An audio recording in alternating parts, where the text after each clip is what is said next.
नमस्कार दोस्तों, मैं Mohanlal Sharma, advocate and mediator, supreme court of India.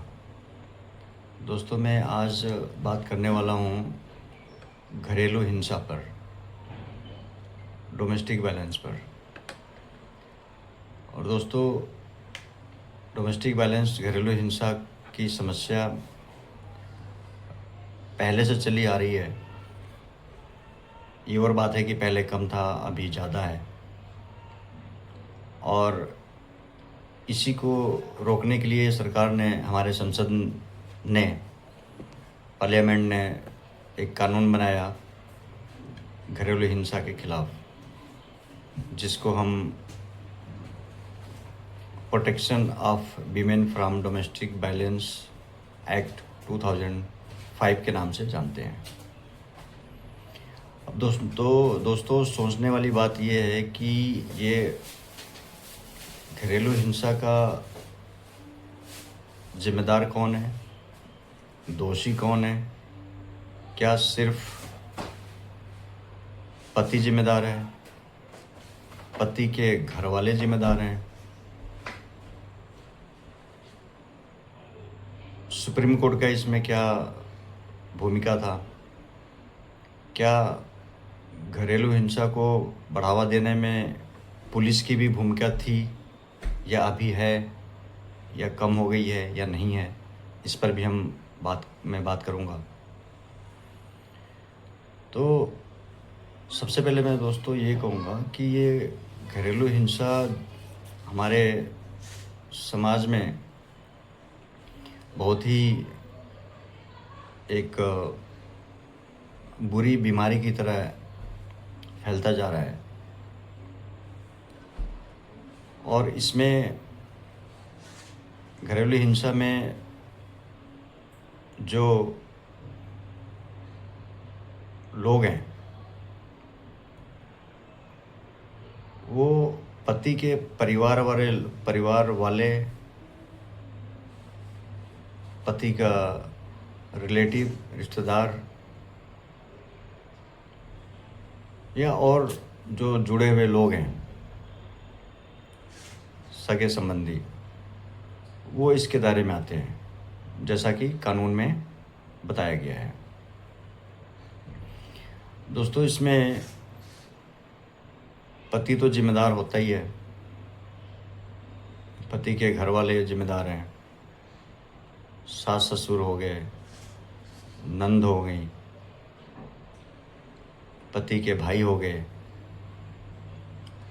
पति के बहनें हो गई, और भी जो सगे संबंधी होते हैं उसमें इसको कवर किया गया है, इनको लिया गया है।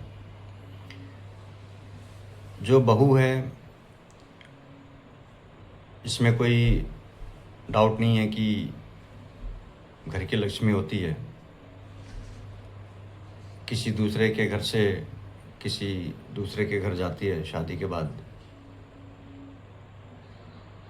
तो बहू का, पत्नी का सम्मान होना बहुत ज़रूरी है। और अपना घर छोड़ के आती है तो पति का ही सब कुछ होता है, पति का घर ही उसको अपना घर मानना होता है, और सच में होता भी है। लेकिन ये भी बड़े दुख की बात है कि पत्नी या औरतों के खिलाफ जो शादीशुदा हैं, घरेलू हिंसा बहुत बढ़ गया है, जो बहुत गलत है, कानूनन भी गलत है, और एक सभ्य समाज में इसकी कोई जगह भी नहीं है, नहीं होना चाहिए।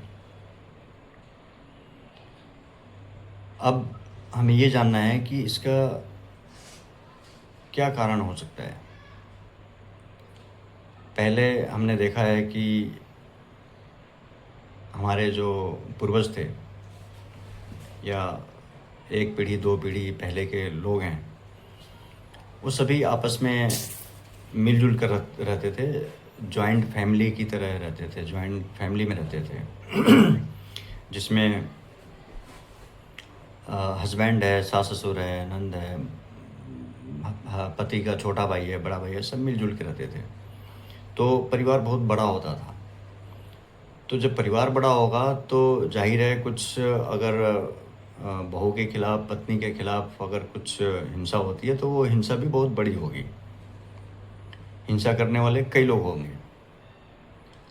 पर आजकल 20-30 साल, 40 साल या 15-20 साल से हम देख रहे हैं कि ये ट्रेंड थोड़ा चेंज हो गया है। जॉइंट फैमिली, जो संयुक्त परिवार है, वो आपस में एक साथ नहीं रहते। अब मैक्सिमम ये देखा जाता है कि शादी होती है और जो पति पत्नी हैं, शादी के बाद अलग रहना शुरू कर देते हैं सास ससुर से और पति के भाइयों से।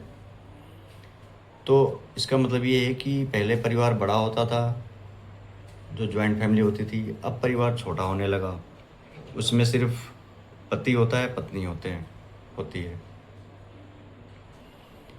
तो अब जो पहले बड़ा परिवार में हिंसा होता था, उसका कारण तो समझ में आता था कि भाई 10 लोग हैं, 10 लोगों में अलग अलग माइंडसेट के लोग हैं। कभी किसी ने कुछ कह दिया, कभी किसी ने कुछ कह दिया। और ये भी अब समझना है कि घरेलू हिंसा का जो परिभाषा है,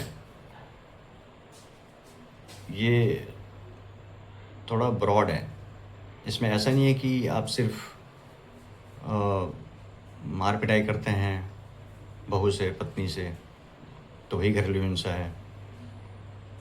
इसमें दोस्तों बहुत सारे एक्ट्स हैं, जो कृत्य हैं, जो डोमेस्टिक बैलेंस के अंदर में आता है, जो कानूनन अपराध है। जैसे आप गाली नहीं दे सकते, घर से आप निकाल नहीं सकते, इसके लिए भी इस कानून में प्रावधान है।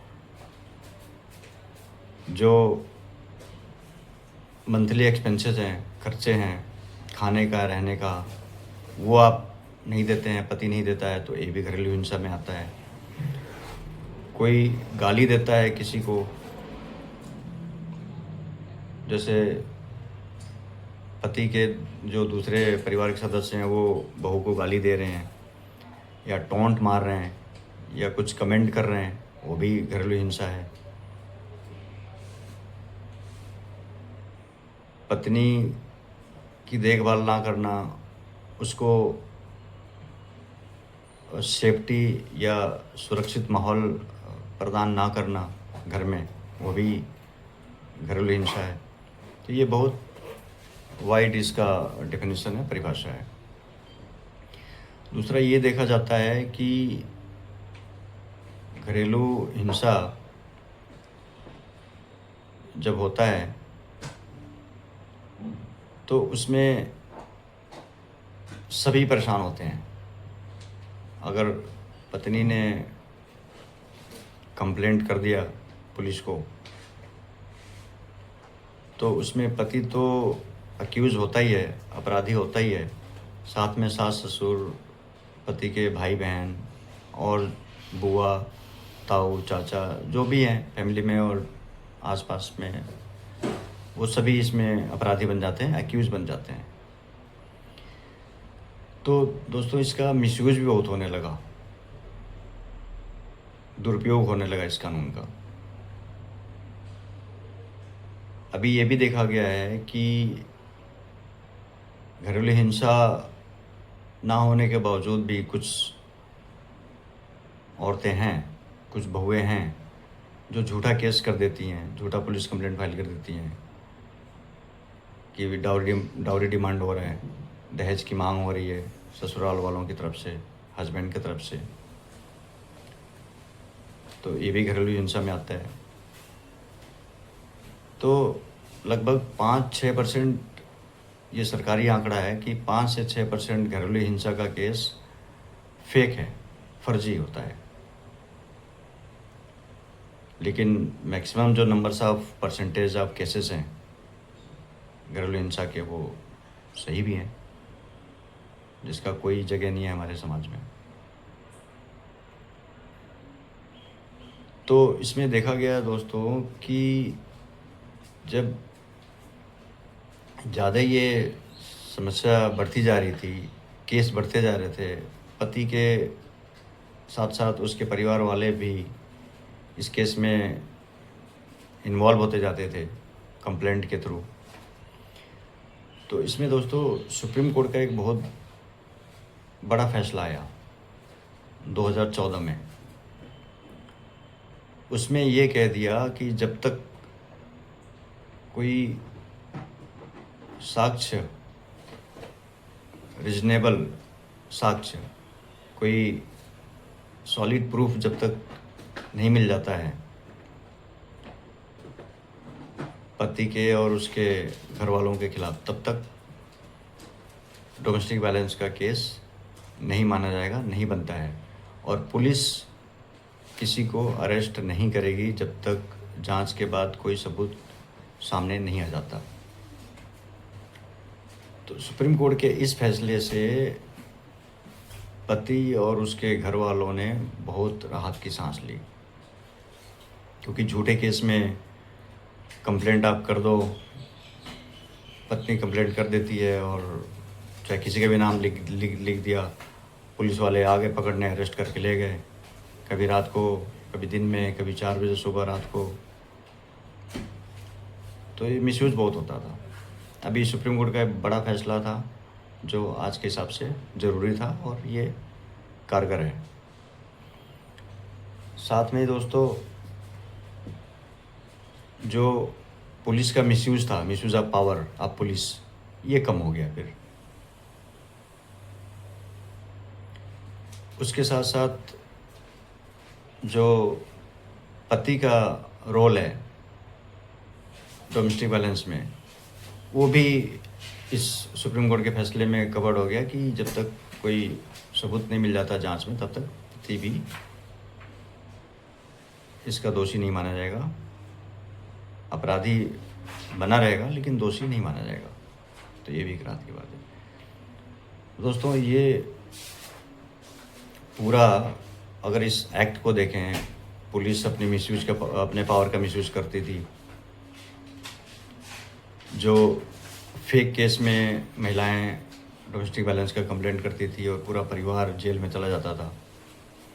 तो ये किसी लीगल टेररिज्म से कम नहीं था। जो कानूनी आतंकवाद था ये उससे कम नहीं था, जो आज कम हो गया है। तो दोस्तों अभी सोचने वाली बात ये है कि जब हम जॉइंट फैमिली में रहते थे, बड़े फैमिली में रहते थे, 10-15 लोगों के साथ रहते थे, जब बहू रहती थी, तो डोमेस्टिक वायलेंस, घरेलू हिंसा का केस कम था। आज छोटी फैमिली है, सिर्फ हस्बैंड वाइफ रह रहे हैं, तो घरेलू हिंसा का जो मामला है वो बढ़ गया है। ऐसा क्यों? हमारे समाज में ऐसा क्यों हो रहा है? इस पे गौर करने वाली बात है।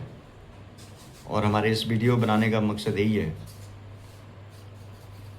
कि हमें सोचना चाहिए कि हमारा समाज, हमारा परिवार, पति का घर, बहू, कोई भी दोषी नहीं है, कोई भी अपराधी नहीं है। अपराधी कोई है तो हमारा विचार है, हमारा टेम्परामेंट है और हमारी आज की सोच है। मैं यहीं पे अपने इस वीडियो को अंत करूँगा और मैं ये भी रिक्वेस्ट करूँगा कि अगर आपको ये जानकारी पसंद आई हो तो आप इस वीडियो को लाइक करें, सब्सक्राइब करें और कमेंट भी करें आप कुछ कहना चाहते हैं इस वीडियो के बारे में। थैंक यू, नमस्कार, जय हिंद।